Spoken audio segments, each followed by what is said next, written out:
good, people? How you living? How you breathing? So I just did the little person's hair, and I'm about to go take a shower and change my clothes. But I just want to talk about this real quick. There needs to be a trigger warning on. Oh, the lighting's weird. Hello. It's still weird. Whatever. There needs to be a trigger warning on the Sex and the City and Just Like That new series that came to HBO Max, because let me just say, a newly widow such as thee, watching that, not expecting that. Now, also keep in mind, weeks ago, my mama had said she read somewhere that one of the main characters dies. I'm gonna try my hardest not to spoil it. Just know that one of the young ladies becomes a widow. And it sent me into a spiral. Mommy. I was not ready. Un momento. So,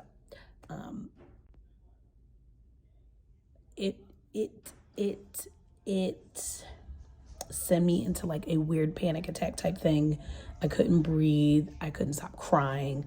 I think I ended up crying for like 2 hours off and on. I just couldn't collect myself. And I don't know, she's making weird noises, but there needs to be a trigger warning on that shit. Like, for real. I did, watch both episodes because they released 2 episodes back to back. Very interesting to see how even a fictional character, well, I might as well say how a writer would handle their character's demise and like the spouse being left behind. Weird character, weird endorsement for Peloton. Just saying.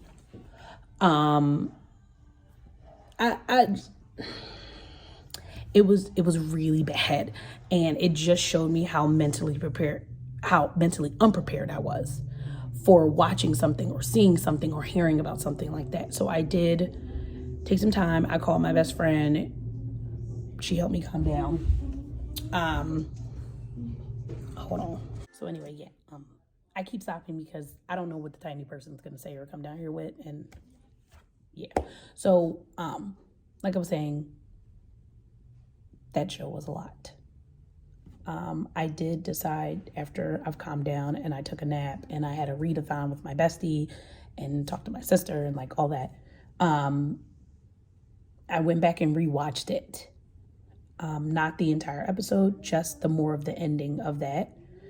And really just sat and thought about my feelings while watching it. Of course, I cried again because the character that is now deceased was one of my favorites, although he was a fuckboy the entire goddamn original seasons. He was a pain in the ass until the very end. Nonetheless, I enjoyed him and I love him as an actor. And what I will say is, I know there's a lot of people that are just like, why didn't the character do this? Why didn't the character do that? From a widow who had to resuscitate her husband before getting him to the hospital. That type of situation is a fight or flight. Like, if you don't know CPR, and anyone who watched Sex and the City, does Carrie really know CPR? Anyway, any of them, Miranda, Charlotte, like, okay, none of them know CPR. Maybe Charlotte. But like, it's always like, why didn't you have the character do this? Why didn't you have the character do that? The point of it was to allow that character to pass. Like, that was the general purpose. And I feel like how they handled that with that character, I think they did a good job. The character who is deceased, yeah, you did that. The last look, if anyone has ever unfortunately had to watch the demise of their spouse. Now, all deaths are different. Parents, grandparents, children, all deaths are different, right? In the grieving of a death, right? So in the process of actually watching someone pass, all of those feelings are completely different with every individual person. I can unfortunately say in my lifetime, there's been 2 men in my life that are no longer with me that I unfortunately got to look them in the eye for their last goodbye. And I feel like the character that passed did an amazing job of portraying that last goodbye look in a way.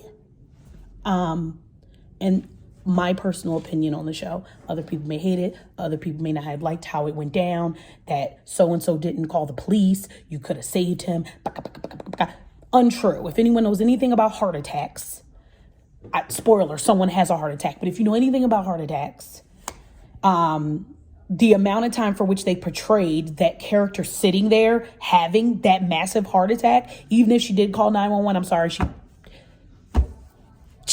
it just wasn't going down. You know what I'm saying? Like, he was meant to pass. It's part of the show. This is the way it was supposed to go. It is what it is. However, that is 100% a fight or flight situation. And I feel like the characters involved just didn't have that fight or knowledge. And that is shocking. You have to understand how walking in on your spouse at that time, like not moving, and then when they do move, it's very minimal. Deer in headlights, like shock. Holy shit, what am I looking at? It's a lot. And I feel like they portrayed that very well. I went into fight mode.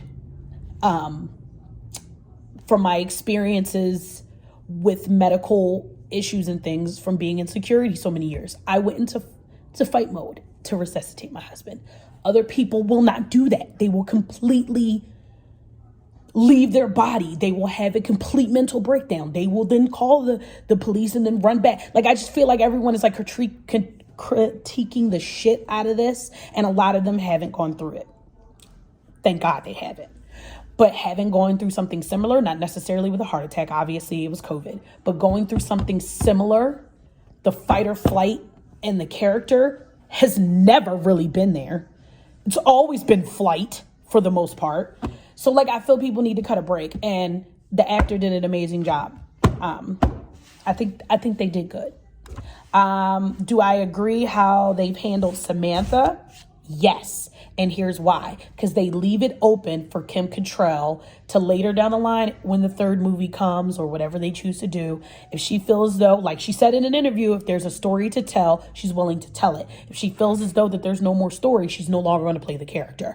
Samantha is out there. Of course, the Sarah Jessica Parker shit with her and all of that.